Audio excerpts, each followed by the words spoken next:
Good morning, everyone. We're just going to give everyone a minute, all of our attendees a minute to come into the Zoom room, and then we'll get started at noon sharp.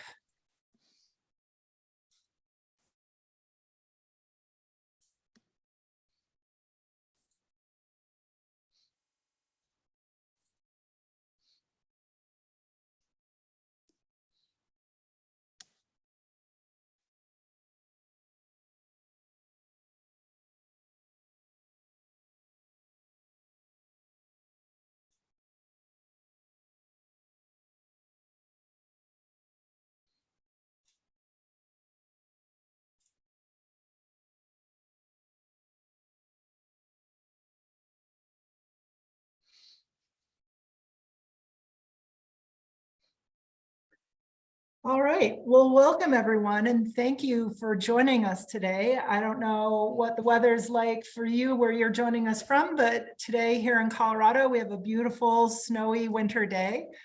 My name is Jen Kvexis, and I'm the Assistant Director for Programs here at the Salazar Center. Before we begin, I would like to acknowledge that the land I am on today is the traditional and ancestral homelands of the Arapaho, Cheyenne, and Ute nations and people. This was also a site of trade, gathering, and healing for numerous other Native tribes. We have a fabulous lineup today, but before I hand the mic over to our moderator, I have just a few housekeeping items to share with you. We were supposed to have a Spanish interpreter with us today, but unfortunately she could not join us. Maybe it's because of the snow day is happening, but unfortunately we don't have that service to offer today. I apologize for any inconvenience that might cause for any of you. We would love to hear from you. Of course, we want to hear your questions and your comments. Please use the chat feature for submitting questions or comments, not the Q&A. Use the chat feature. We will do our very best to get to as many questions as we possibly can. Usually we don't get through all of them, but we'll do our best to answer as many as we can. This session is being recorded, so we will share it afterwards via newsletter, via email, and on our website. We would love for you to follow us on our social media, so you can see all of our different social media links there. Please follow us to hear more stories of our work as we move on. Again, just two other quick announcements for you before we get going today. We have selected dates for our 5th annual Symposium on Conservation Impact that will happen in person October 11th and 12th. So please mark your calendars and keep an eye out for registration details in our newsletter. And our new pilot program, for those of you who are already familiar with our work, the Peregrine Accelerator for Conservation Impact, will soon be announcing our first cohort. So information about that cohort and the exciting work that they'll be doing will be coming out soon. So keep an eye out for that as well. So for today, our webinar, this webinar is the 3rd and final in our series on urban conservation stories. You can find the recordings of the 2 previous webinars on our website. And I encourage you, if you didn't participate in them, to go back and listen to them. They were excellent conversations, super interesting. But today we're going to focus on examples and ideas of how urban areas can play a role in connecting to the larger surrounding landscapes and why that is important for conservation outcome. I'm so pleased to introduce our guest moderator for today, Tom Herrod. Tom is the Senior Program Officer with ICLEI, Local Governments for Sustainability, where he leads ICLEI's USA membership team. Tom, I'll pass it over to you now to introduce our speakers. Great, thank you so much, Jen. I'm really excited to be part of this webinar today for a topic that is near and dear to me.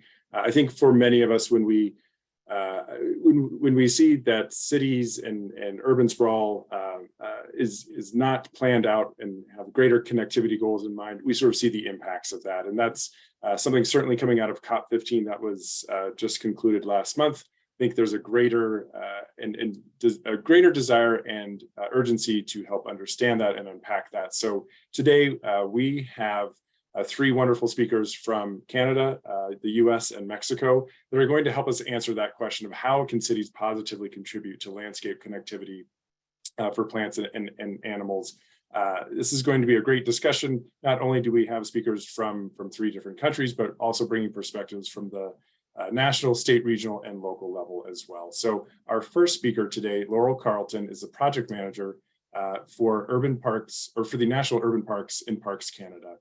She brings a wealth of experience from Canada, as well as a lot of work working with NGOs and other organizations in Canada as well. Our second speaker today, Alejandro Callejas, is the General Director for Natural Resources from Guanajuato. Alejandro has experience working with state and regional partnerships and has a wealth of experience working within Mexico with a variety of local governments and regions as well. Our third speaker, Sarah Charlop-Powers, is the Executive Director and co-founder of Natural Areas Conservancy. So we have sort of a national level, a regional, state, and now Sarah will bring in this very local level look. The Natural Areas Conservancy is a nonprofit within New York City. It really works at that urban level as well. So with that, I'd like to turn it over to Laurel, and you can share your screen, and I'll let you share your presentation, Laurel. Thank you so much. Great, thank you for that introduction. Just bear with me one moment as we do this. Okay, is that presenting? That's hearing perfect. nothing. Yeah, wonderful. Okay. So hello, everyone. As Tom said, my name is Laurel Carlton. I am a project manager at Parks Canada with the National Urban Parks Program. And I'm calling in today from Ottawa, which is the capital of Canada, and it is on the unceded territory of the Algonquin Anishinaabe people. Today, I'll be presenting in French, mais s'il y a des participants parmi nous qui aimeraient recevoir les diapositives en français, vous pouvez m'envoyer un courriel. Je vais partager mon courriel à la fin de cette présentation. That's to say, if we have French speakers here who would like to receive this presentation in French, I'll share my email at the end.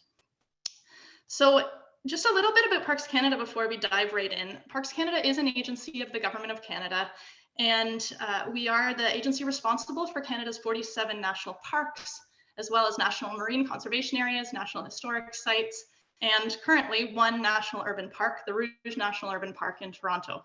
And while Parks Canada has existed for over 110 years, our involvement in the urban park conversation is relatively new. You know, there has been a definite recognition of the importance of urban centers in terms of conservation, biodiversity, opportunities for connectivity, climate mitigation, and a recognition that the agency in Parks Canada's work can play a role with all Canadians in looking for that potential in urban centers.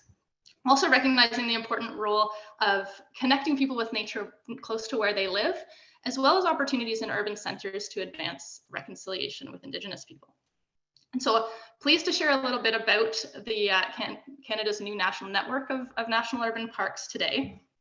And so while that recognition's been growing, the other piece I'd like to just share for those who aren't as familiar with Canada is that Canada is actually quite an urban country. I know we can be associated with these vistas of remote places, but 74% of Canada's population lives in urban centers. And you can see in this map here, this is from Statistics Canada, that the vast majority of those centers are in the south along the border with the United States, and particularly concentrated in a couple places across the country. So there's certainly recognition as well that nature in those circumstances is under significant threat, and for a significant amount of the Canadian population, access to nature near where they live is actually quite a challenge. So with that in mind, we also recognize the benefits of urban parks, and I've touched on some of this already actually, but you know, as Parks Canada has been moving into the space of discussing urban parks, recognizing the potential to protect nature, like I said, to connect Canadians with nature, some really critical work about supporting and advancing reconciliation with Indigenous peoples.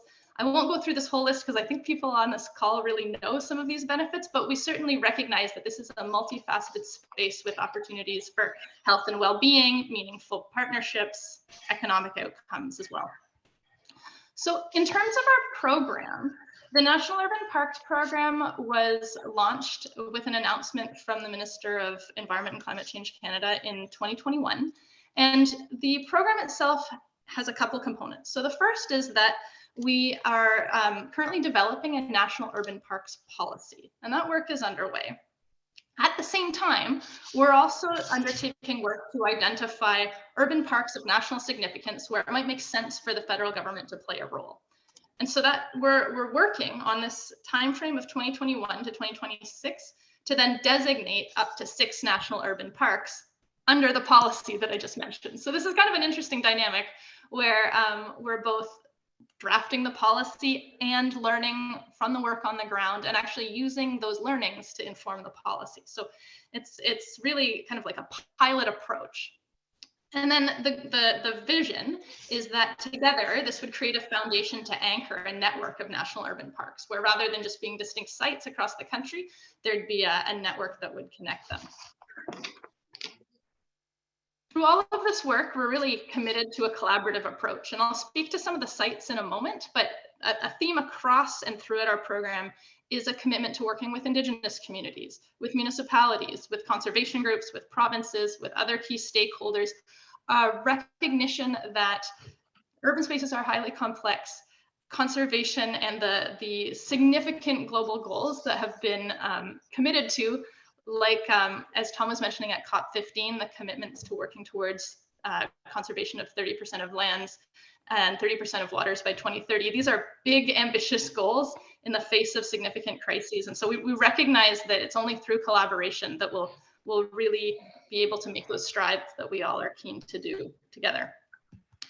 The other key piece across our program is a commitment to working with Indigenous partners. At every place where we are working, as well as at the national level, Indigenous partners are key partnerships in developing the policy and the program. Parks Canada is committed to nation and government and Crown Inuit relationships throughout our work. And as we go towards those 6 national urban parks that I mentioned, it's really a priority in all our work that we're engaging local Indigenous communities on specific candidate parks. So something I'll just want to take a moment on is this. I'd mentioned we're drafting this policy framework, and there's 3 key components that we have been really identifying early in our work.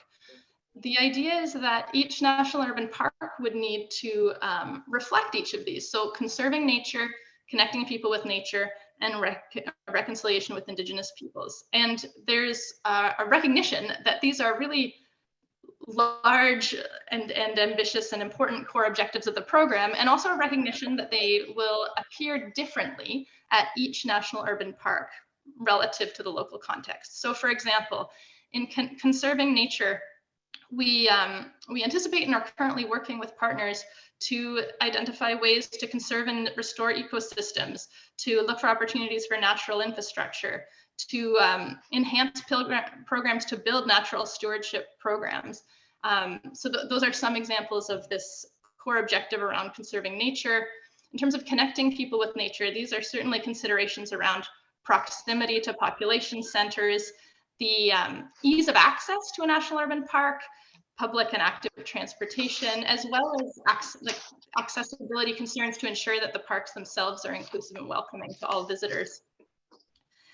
In terms of a core objective around advancing reconciliation with Indigenous peoples, it's really, again, very locally specific and something that we're working directly through nation-to-nation relationships with Indigenous partners on. But this could mean things like a national urban park providing space for Indigenous leadership, working with Indigenous partners to foster Indigenous stewardship, exploring nature-culture values and the ways that nature and culture intersect, capacity building opportunities at each national urban park. But again, each of these things are locally specific and really come back to that comment I made about collaboration being key throughout all of our work at each of the candidate sites. So we are working with partners to really explore what this would mean in the context of each national urban park. The one, actually, let's move to this slide because I think it's key to just highlight and ground what I'm talking about. So I mentioned we're working towards 6 national urban parks by 2025, and this is where the work is currently taking place. In Greater Victoria, in BC, in Edmonton, in Saskatoon, Winnipeg, in Windsor, in Montreal and Halifax. And there you can see an orange dot there in Toronto where there currently is one national urban park, the Rouge National Urban Park. And one other thing I'd like to highlight is just going back to that comment about collaboration. So in these new national urban parks, we anticipate that collaboration will be part of the lifeblood throughout each of the parks. And that will mean like a collaborative approach, not only to creating the park, but to operating the park, to administering the park, to governing the park. That'll look different as well at each of the sites, but it's important to note that we imagine that many of the sites will actually be led primarily by, well, some of the sites will be led primarily by partners with Parks Canada in a partnership or co-management or support role. Some may be led by Parks Canada and others may be led by third parties. And we're really exploring with partners what's the right role for the federal government of Canada to be playing at each of these sites. But I want to be clear that we are really looking at ways to do all of this work in partnership.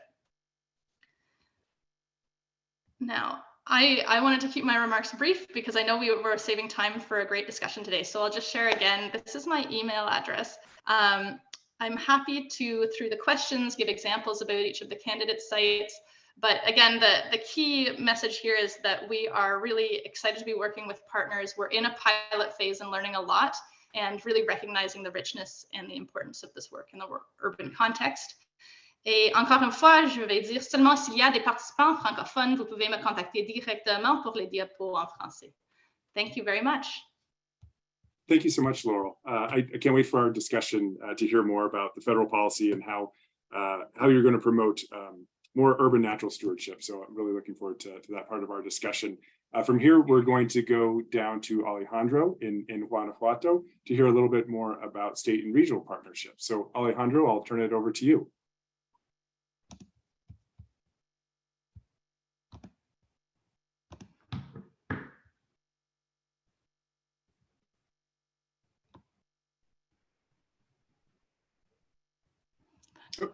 Alejandro, just make sure you're off mute. There we go. Okay. Yep, it looks perfect. Yeah. Go ahead. Perfect. Well, hi everyone. Thanks so much to the Salazar Center and the team because they have months of working to make this session possible, and all my colleagues, the facilitator too.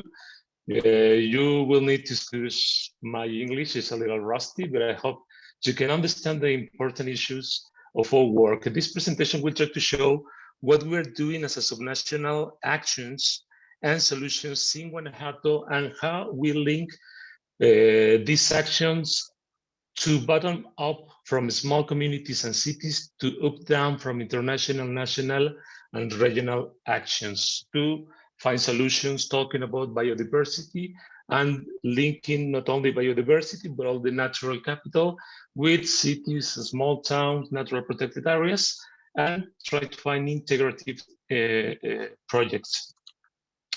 First, this is our country, Mexico. This is Guanajuato. Mexico in the global arena is part of the CBD and is considered as a mega-diverse country. Have an important global cultural hotspots in all the country. I agree with the GDP. Mexico is the 16th global economy, occupy the 13th place in the ranking of CO2 equivalent emissions worldwide. The cost of degradation and depletion of our natural capital is close to 5% of our national GDP, according to the National Accounting System. In the other hand, Guanajuato is the door to the dry ecosystem of the north of Mexico, with a high number of endemisms. A third part of the municipalities in the states as mid-sized cities. So Guanajuato is the sixth economy at national ranking with an historical depletion of natural capital since almost 16th century. Mining was the core of the silver extraction in the country in this state. And agreed to recent studies, our temperature is 1.05 Celsius degrees above to the historical media measures. So we are dealing with big challenges talking about climate change and biodiversity. But more than 20% of the state territory is under protection as a natural protected areas. Here you can see a zoom of what are our natural protected areas in the state of Guanajuato.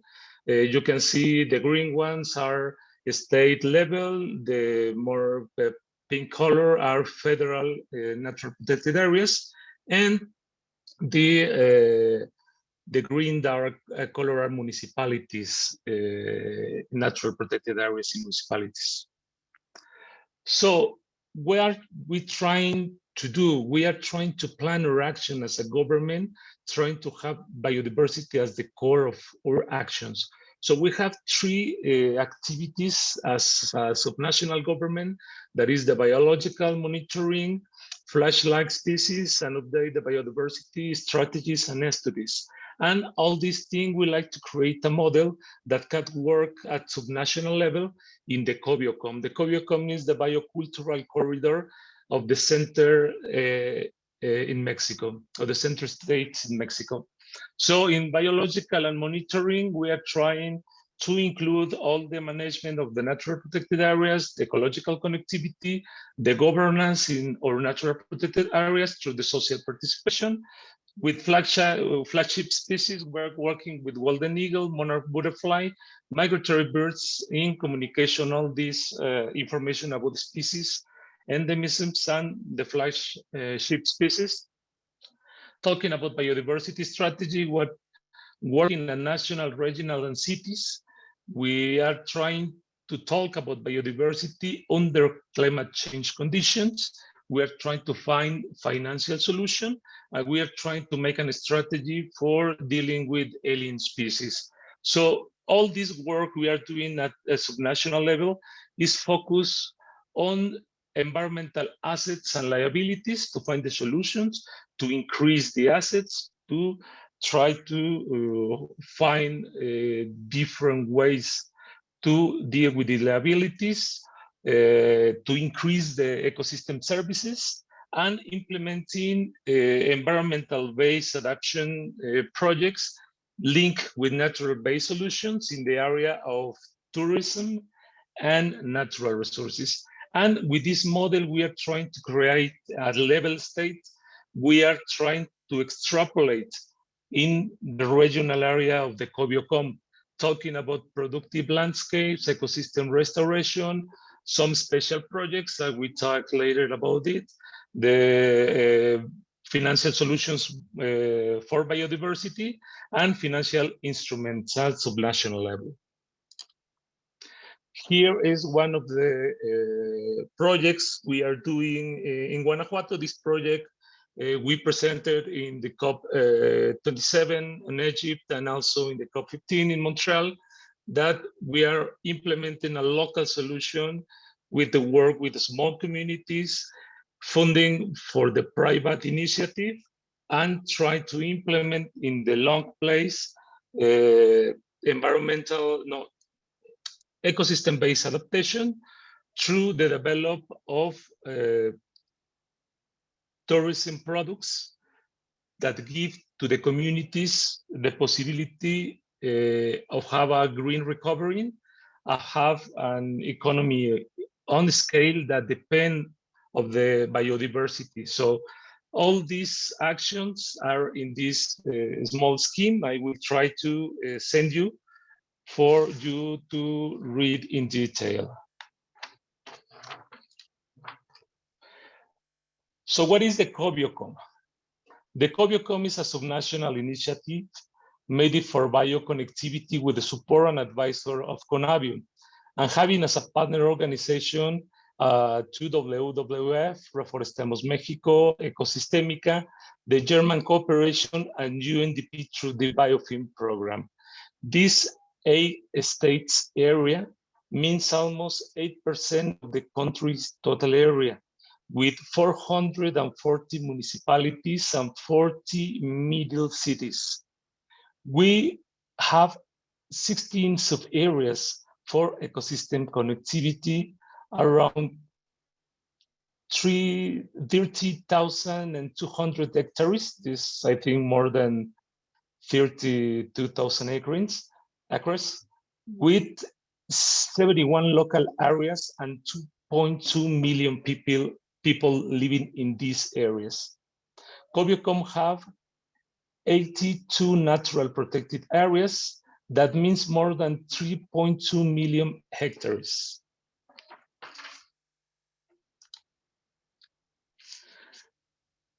With the collaboration of the federal government and all the state government and the NGOs and the international cooperation, we start to integrate different kind of studies to see exactly which areas of this region that implies 8 states in Mexico, what we need, what is the basis we are starting for implement this set of solutions. So we integrate these maps with specific information and data about the state borders, indigenous groups and languages, climate corridors, and natural protected areas. The first one you see is conservation, integrated information about distance between MPAs, ecosystem integrity, farming frontier, priority conservation areas, jaguar corridor, mangrove distribution, cloud mountain forests, several dry seasonal areas, and potential conservation areas. In the second map, the restoration one, you can see key biodiversity restoration areas, mangrove areas with biological relevance and ecological needs of rehabilitation, several dry seasonal areas, reported burning areas, soil degradation, and areas for forest landscape restoration.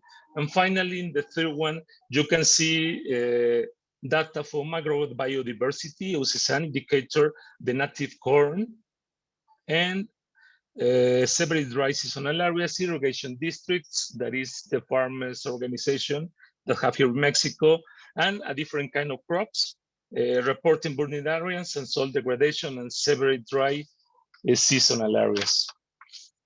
With this information and the new one that we are preparing with the federal government, talking about the bioclimates corridors and wildlife products units, we are trying to do some or to implement a different kind of solutions. One of the solutions we are actually doing in Guanajuato, and as I told you, we like that Guanajuato could be a model that can extrapolate some of the outcomes to the regional area, is these projects we are starting from the last year, and they have an horizon of 2, 4, 6, even 10 years. One is the sustainable landscape and smart climate productions, that is inside the natural protected areas, the biological monitoring outside natural protected areas, and the biodiversity strategy under climate change condition and align it to the global biodiversity framework post-2020. This is project that we are starting to work in and reduce right now. We have private resources mobilization from Volkswagen in Mexico, from Iberdrola, from Pirelli, and from the tourist sector. We have different kind of cooperation with partners and stakeholders. We present 3 projects, one to the Darwin Initiative, another for the Korea Fund, and we are preparing one for the GEF 8th round that we are working later in this proposal. With the German cooperation, we have one project that we end 2 months ago, that is the one I told you about tourists and EBA and MBAs. We are preparing one new proposal to the EKI window. And with UNDP, we have a lot of projects with financial solution by Economy Fund. And we are working with a GEF7 proposal about wildlife. And we will start to work this year with IUCN, with the city biodiversity evaluation and the state government participation as a members. So most of the information I'm presenting you, you can see in these 2 apps. One is the Eco app. In this, the Eco app is all the information we have about natural resources and environment and all the work we're doing in climate change here in Guanajuato. Mi Monarca is another app that we are monitoring the migratory process of the monarca butterfly. We are working this with not only the Biocom, but with another 4 states. All the states that have presence 2 times in the year with the migration process of the monarch butterfly, we are working with through this application. And finally, if you like to have more information, more detailed information about the projects we are actually implementing in Guanajuato or the projects we are preparing for the COBIOCOM, please, you can send me an email and I will be here for any kind of question you could have. Thank you. Alejandro, thank you so much. It's great to see, great to hear that you're leading all your efforts with biodiversity and the amount of collaboration that's happening there. It's truly wonderful to see. So thank you for that. I'd like to now turn it over to Sarah. We're going to go a little hyper local and talk about New York City and efforts there. So Sarah, I'll turn it over to you. Go ahead and take yourself off mute and present. Great. If I can just ask Alejandro to stop screen sharing so I can start. Thank you.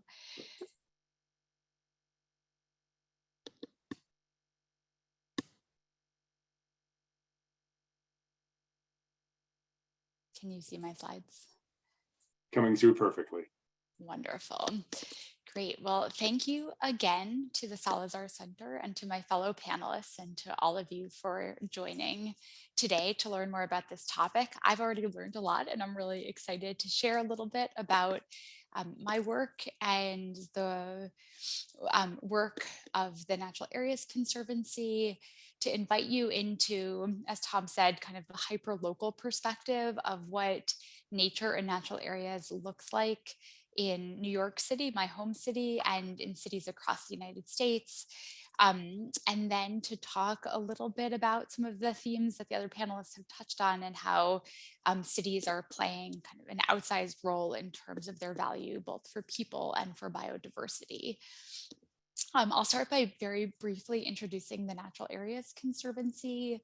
We are a New York City based nonprofit organization that was founded in 2012 with the purpose of expanding the capacity of the Parks Department in New York City to care for the third of the city's park system, which is natural habitat, forests, and wetlands. And over the past decade have grown to work now in New York, continuing to work in New York, but also expanding to convene a 17-city national network. And I'll talk a little bit about that in a couple of slides.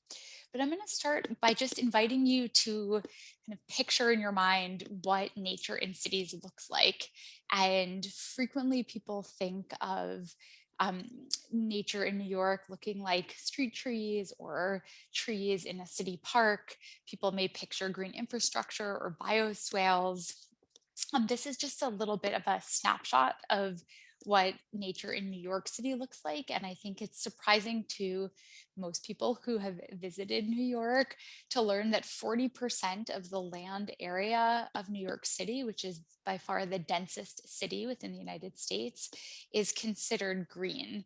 That's a combination of landscaped areas, including parkland, but also campuses, green infrastructure, cemeteries, both public and private land. And perhaps even more surprisingly, almost 12% of the land area within New York City is what we call natural areas. So areas that are managed primarily as habitat, that in New York includes forests, grasslands, and wetlands. And these places are open to the public. A lot of them are on either federal or city-owned parkland.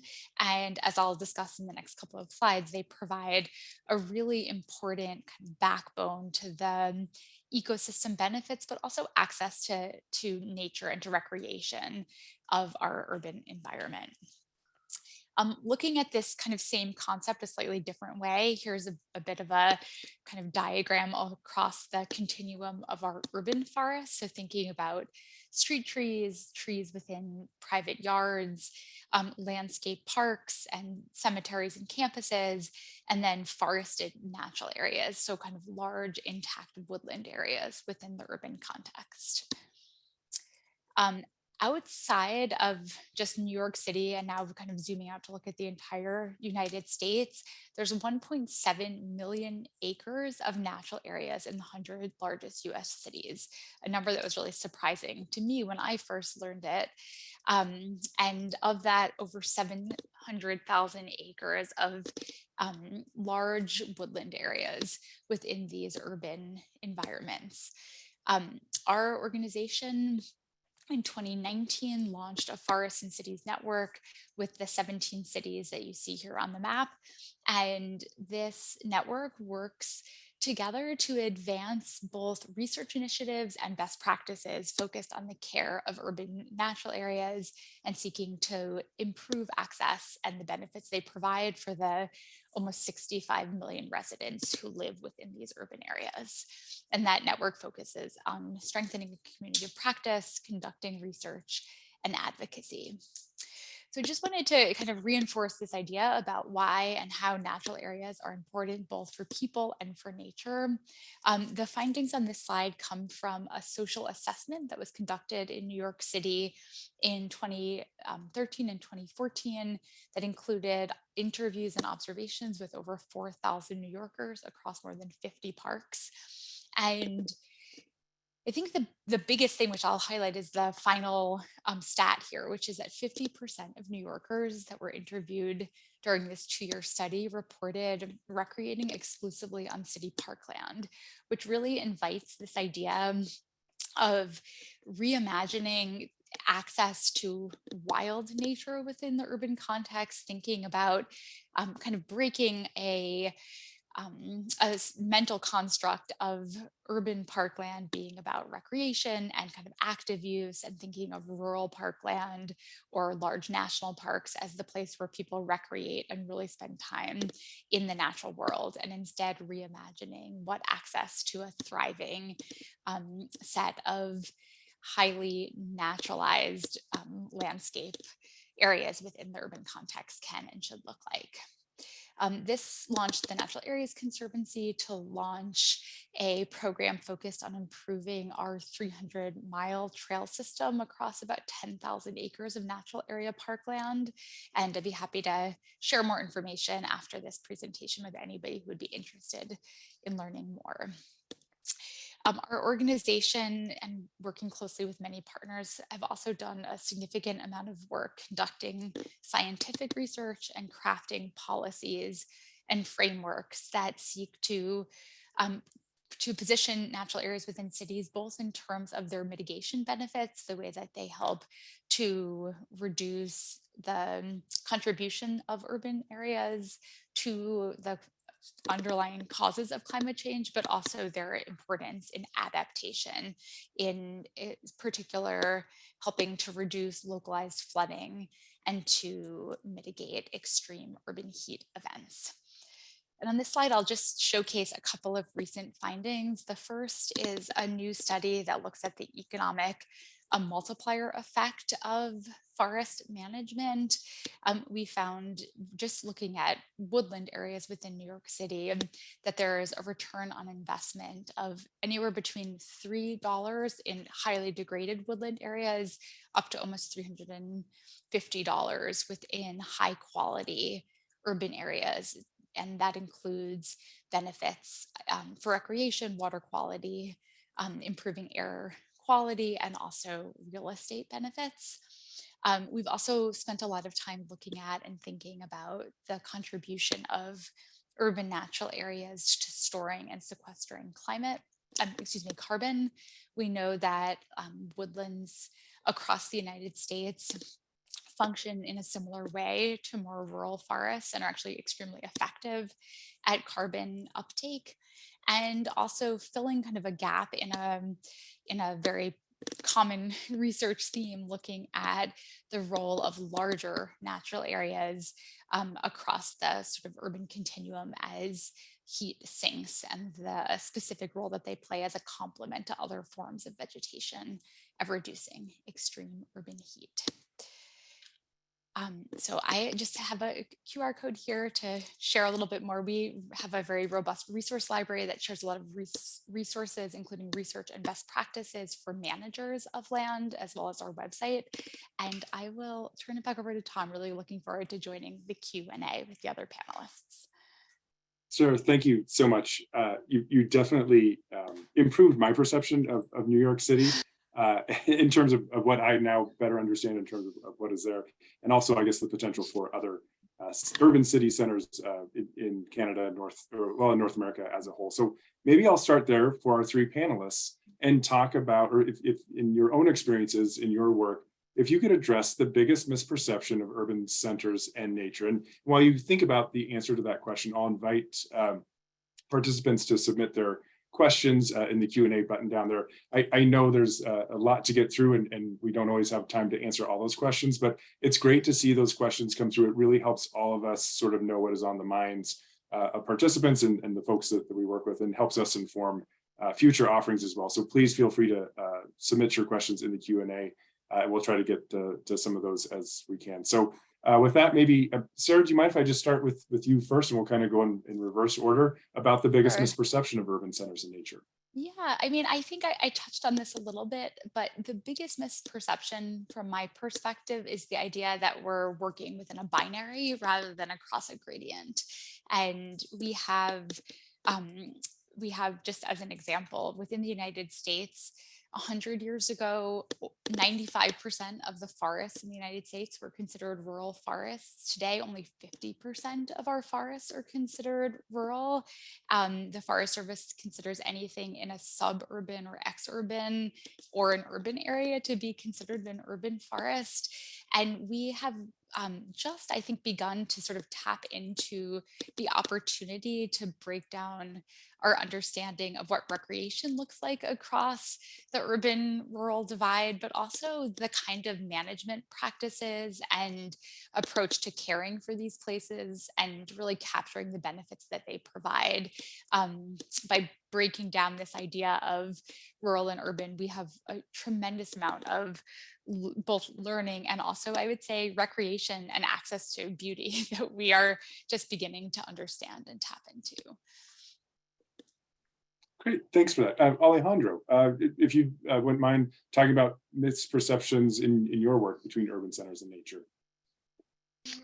I think when we talk about cities with this, level of government, not only we talk about the environment, but in cities, decisions are made, and you have a lot of investment, you have a lot of people, you have different kind of interests inside the cities, and thus all these interests sometimes are not really aware what is happening, though the dependence the city have about the environment that's really close, the green infrastructure that they need, the environmental service, they need just to not for grow the economy, but for maintain what is happening actually in this urban system. So here in Guanajuato, we are trying now to work, as Sarah says a little, in two urban forests in two cities, one in Guanajuato capital and another in Dolores Hidalgo.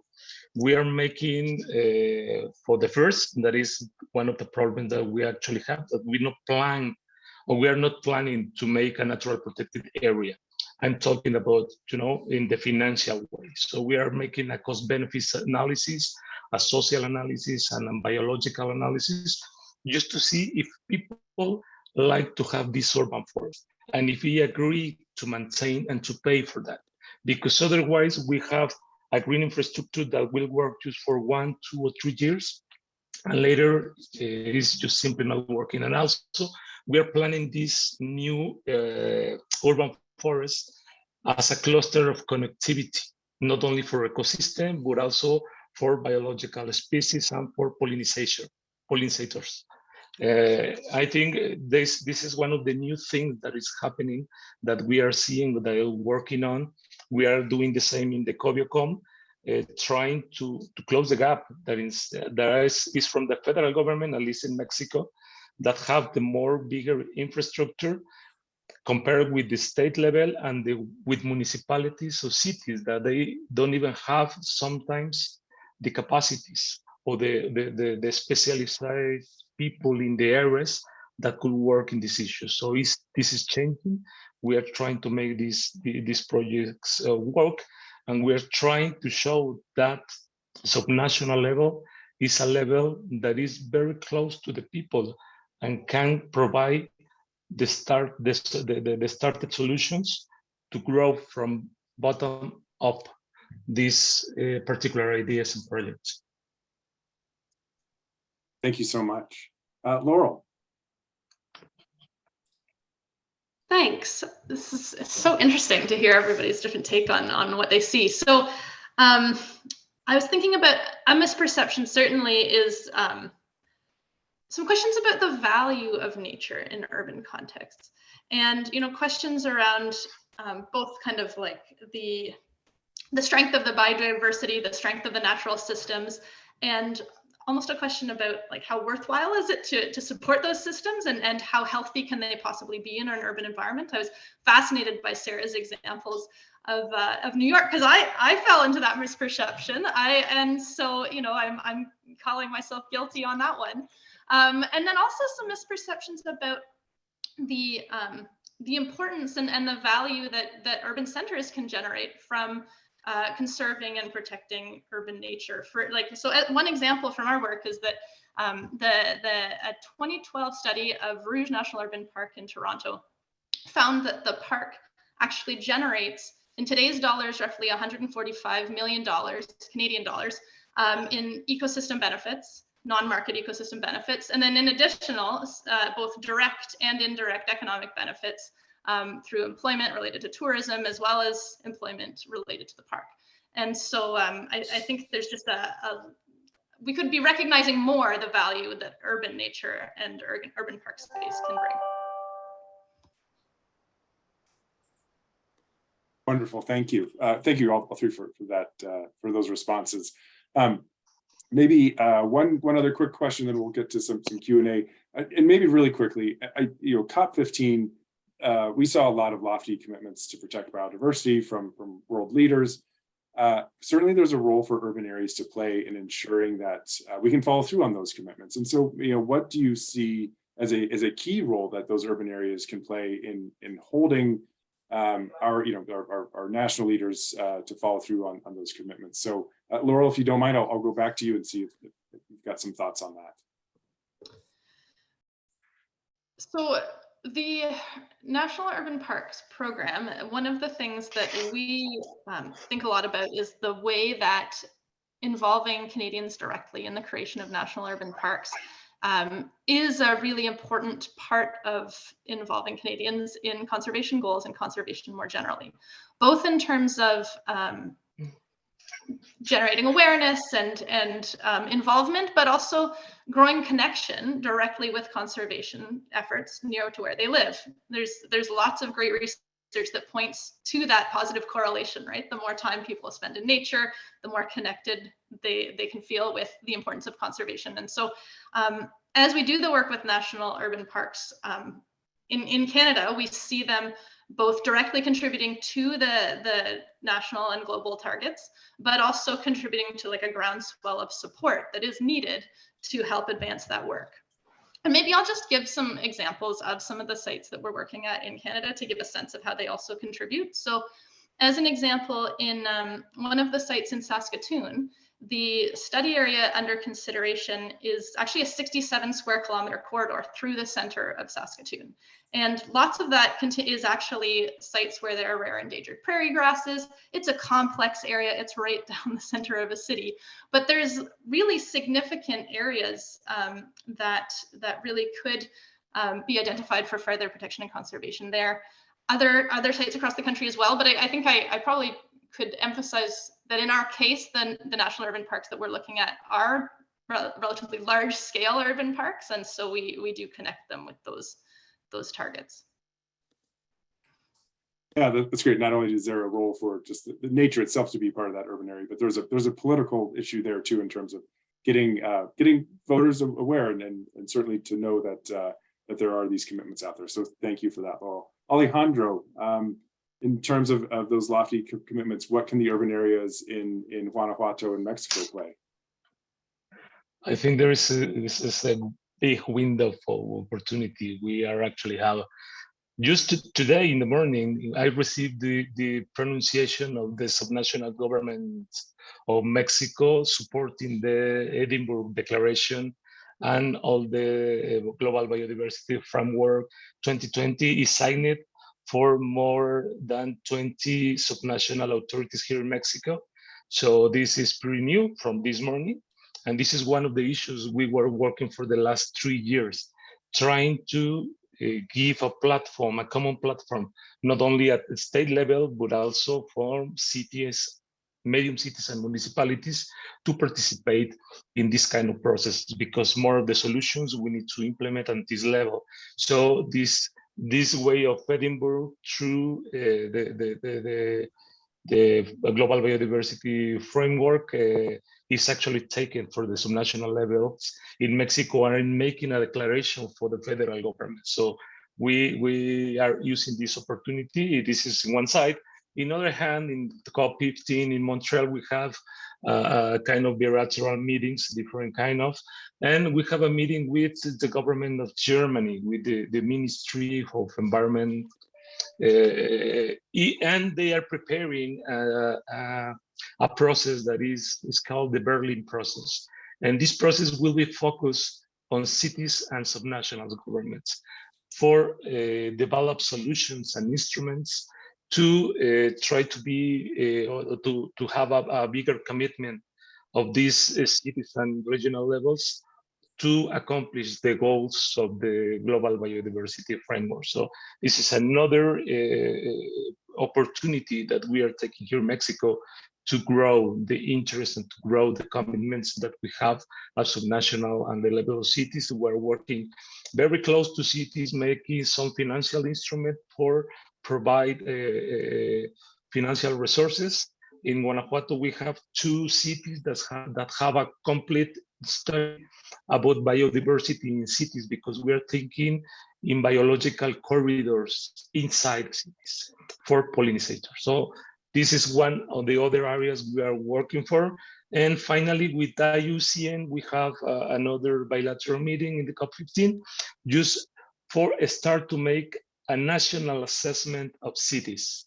And this is a very good news, because we have a lot of these cities working here in Mexico very hard in different states, not only Guanajuato, the state that is in the COBIOCOM, but in all the country. So we have this good news. We will have probably a meeting next month with the people of the regional office of IUCN to give us the information, what the cities need to make this evaluation, what will be the results and the opportunities we will have from this very local opportunity area. So I think this is, they are big news, at least for us here in Mexico.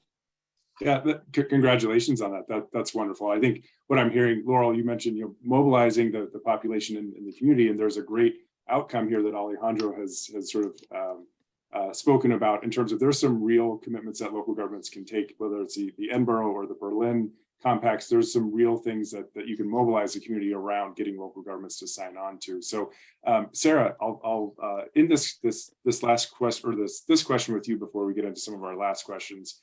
Yeah, what do you see the role of urban areas playing? I mean, I think first and foremost, I'll just say, I think urban areas are really important in thinking about achieving the global goal of protecting biodiversity. First and foremost, because the majority of the people on Earth now live in urban areas, and there's a really important opportunity, I think, to connect with people about these big kind of abstract ideas in ways that are regionally and locally significant, and that they can put into context with the lives they live every day. But we also know that urban areas are frequently biodiversity hotspots and have tremendous biodiversity. New York City, just as an example, has over 2,000 species of plants within the 5 boroughs, and over 350 species of birds either live or migrate through New York City. We can't leave the hole out of the donut. And when we think about conservation, we have to think about kind of the connected landscape, and especially large urban areas. If we don't include them, they leave these huge kind of holes in our planning efforts. And the last thing I'll say is, I've been very heartened to see a lot of local municipalities, including New York City, adopt the idea of setting a goal for conservation. So in New York City, there's a 30 by 35 goal that's been proposed, looking at the idea of protecting or expanding tree canopy to cover 30% of the city's land area. That would be an increase from 22% today. And thinking about kind of that context of setting a goal at a landscape scale, thinking about how it impacts equity and environmental justice, and then working in a strategic and coordinated way within municipal governments that mirror some of those larger landscape scale conservation efforts. Thank you, Sarah. We have about 6 minutes left, and there's a lot of questions that I would love to get to, and I certainly don't want to shortchange any of this discussion, but a couple of questions have come through on green gentrification, something that probably needs more time than 6 minutes, but I was wondering if maybe each of you could talk about that a little bit in your own context, whether it's at the national level, ensuring that Indigenous communities are part of that conversation, to even at a local level, to ensuring that as we green our urban centers, that we are not forcing some communities out because of higher property costs or property taxes as well. So again, I know this requires more than this, but I would really like to maybe hear your thoughts on that topic of green gentrification and equity. Laurel, can I start with you? Is that okay? Yeah, sure. You're right. It's a big question, and so you're absolutely right. Part of that for Parks Canada has been about working closely with local partners to identify where there might be particular challenges around that. One of the big considerations we have is about our process involves selecting a site for the National Urban Park, and we're working towards including equity as part of the site selection process. So that may include looking at ensuring that parts of the national park are nearby or proximate to areas of equity deserving communities. It may in some cases mean that we are working with partners to intentionally create public or active transportation that decreases barriers to access, but it's something that's top of mind, and we're kind of learning as we go and working with local partners to ask those questions. Thank you for that. Alejandro, with about 2 minutes, again, I really apologize for shortening this topic, but if you could. Well, this issue needs a complete session just for talk about it, because here in Mexico we have a long story about it.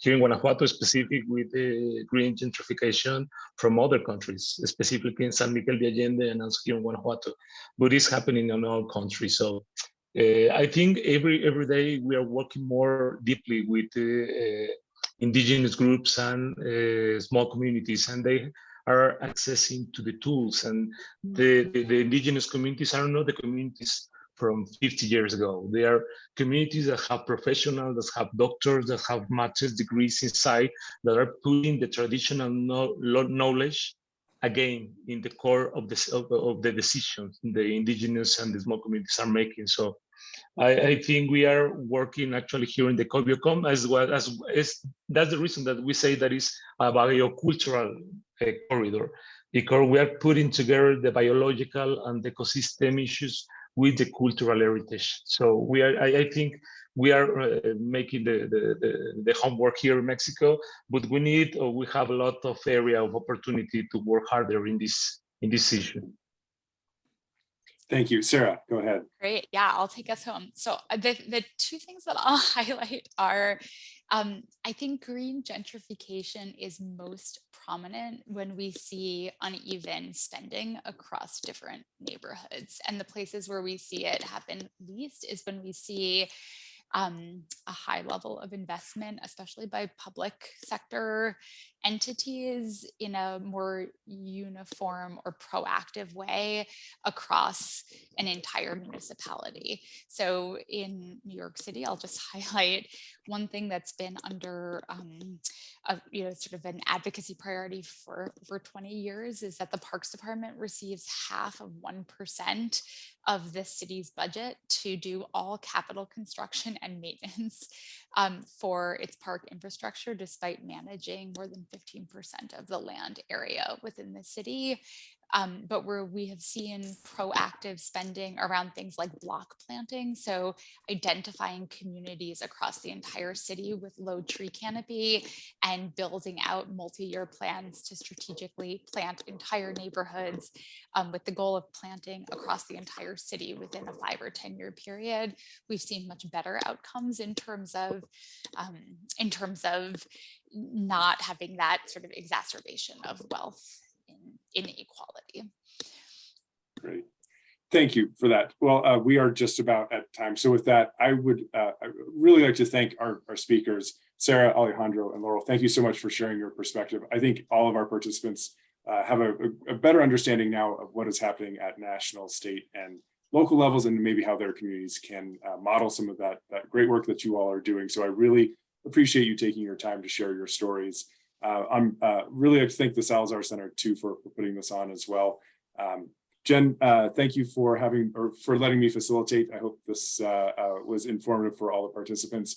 Looking forward to hearing more stories about what else happens with not only our speakers, but participants as well. With that, thank you for attending today. If you have any follow-up questions, I think, yep, great. Our email addresses were just shared, so feel free to reach out to speakers or to me as well. Thank you again, everyone. Have a great rest of your day. Thank you, everyone. Thank you. Thank you, Tom. Thank you, everyone.